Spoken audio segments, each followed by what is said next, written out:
First leg of the triple trio race number 4. It's a class 4 once more. The trip back to the 1,200 metres here. Two horses making their debuts. The ladies first isn't. He's still a maiden after 26 starts here in Hong Kong. Beaten favourite last time out, makes his all-weather debut. Undefeated last start win over this trip. That was on the turf. All-weather debut for him. Zero Hedge will roll forward from barrier 4. Party Genius and So We Joy make their debuts for Douglas White and John Moore respectively. Super Power Man, barrier 12 for him, but he'll probably roll forward like he did last time out. Sky Treasure's a 3-time course and distance winner, another one that likes to roll forward.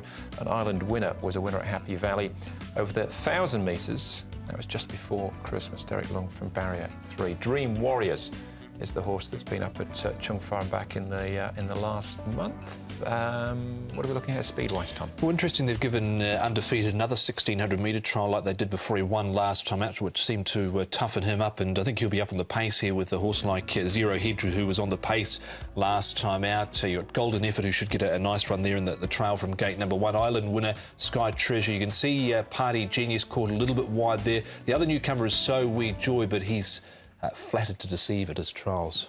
Yeah, he is undefeated. He has been defeated once, but he went in pretty good style last time on the turf, showing very good speed. Dawdled home in 27.6, but he did a really quick middle split in his win on the turf, and he's interesting moving to a different surface. Zero Hedge is very effective on the all-weather. He does win on turf, but he's gone pretty close on the all-weather, and he's in good nick after 1,000 metre, and Joe Moreira is aboard. He should go very well. We're also going to take a look at one more, which is Super Power Man, Chad Schofield. He's only had the one run, 7th over course and distance on his debut. Comes home in 25.8. Hard to gauge from that. Problem, potentially, for Wednesday, still 12. Much as it was last time as well. Let's start off with the last start winner in Undefeated. Interesting that makes the switch from the turf to the all-weather. His jockey is Jack Wong. He's still a bit young, a bit green, but overall he's a very good potential horse for the future. Looking at the way you rode him last time out, you went to the lead on him. He had the blinkers on for the first time as well. How much of a difference did they make? Yeah, apparently the draw helped him a lot bridging both races, and also a bit more experience during the race. And the blinkers really keep him focused until the last 100. So it worked out quite well. You've ridden him at the barrier trial since then. He trialled over 1,600 metres. Is he the type of horse that you think will be capable over longer trips in the future? For the future, we're probably looking for a bit longer distance. But at this stage, I think because he's still a bit green, a bit young, really want to run. So 1,200 is still a good distance for him at the moment. But for the future, we probably step up a little bit. And you ride him on Wednesday night after you've ridden him on Monday in track work. He galloped on the dirt track. How did he feel on that surface? Yes, probably Monday was a little bit wet, but it didn't slow him down anything. He still worked very nice underneath, and we expecting him to win a nice, very good race for tomorrow. That's all we've got to go off as well, the track work, because there's no all-weather trials for Undefeated coming into this race, so he's an interesting runner. Zero Hedge we know a little bit more about as far as his form on the surface is concerned. Hasn't won, but he has placed in the past.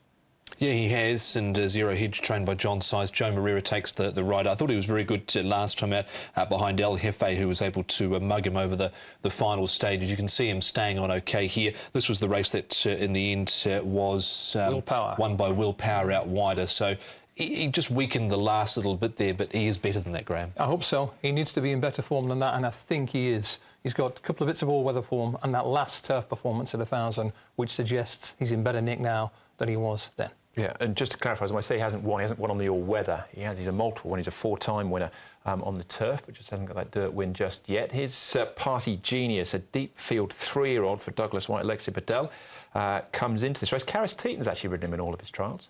Yeah, he's a horse who's lightly raced and open to improvement. My concern is it's slow time for the trial, and there's going to be a great deal more intensity. But he has won a couple of all-weather trials by Deep Field, sire of California Deep Shot. seems to have some speed, but it's the extra intensity of racing conditions that concern me. Yeah, he did win a trial over Joyful Heart, who's since come out and won. Ricky, you actually purchased him at the sales for $210,000. He did trial in New Zealand and win there before he arrived. This is the other debutant on the rail, So We Joy, and Daily Beauty finishes off OK. I'm happy to give So We Joy the swerve. Look at him in his trial there, did absolutely nothing. But the other horse, I thought Daily Beauty went OK, had the blinkers on in this barrier trial. I thought he went OK to the line, but the So You Think four-year-old very laboured there in the straight. Yeah, I think Daily Beauty's still a bit of an immature horse. Went into plenty of notebooks first time, didn't build on it second time, now moves to the all-weather. If you're looking for signs from the pedigree, he's by All-American, who's the sire of Elusive State. Just on So We Joy as well, he was a $575,000 purchase. He's a half to a Group 1 winner, Vanbrugh. Right, OK. He might just leave it till race day, maybe to show his best. We'll find out. Zero Hedge is our favourite, Graham. Yeah, and I think he deserves to be. He travelled really well over 1,000 last time. Joe Moreira is back on board. I think he's going to go very close. Sky Treasure we haven't touched on. We ought to. He's got a pretty good record on this surface, and he's dropped back down to a very workable mark. He showed good speed last time on the turf. Oh, we haven't mentioned Lady First. Oh, dear. One of the biggest money burners in Hong Kong, 0 from 26, but he has trialled very well on the dirt back in October, and he wasn't disgraced last time. He'll probably be placed again. An undefeated, an unknown quantity on this surface, but he did run real quick through the middle section on turf, and I'm intrigued by him. Q&QP 13410. Can certainly deal me out of Lady First with his record, but he is trying the all-weather for the first time. I was keen on Party Genius. I'll take a chance here with the Douglas White debutant. Crossover noseband for the first time. He had trialled in New Zealand before he got here, and his trials here have been OK. So 6 on top to beat 3 undefeated, 4-0 Hedge and 9 Daily Beauty, 6, 3, 4 and 9. I got the same 4 numbers as you, Tom. Slightly different order. 4 and 6 is my cue there. Zero Hedge and Party Genius is much shorter in the market than the other debutant, So We Joy, at nearly 60 to 1.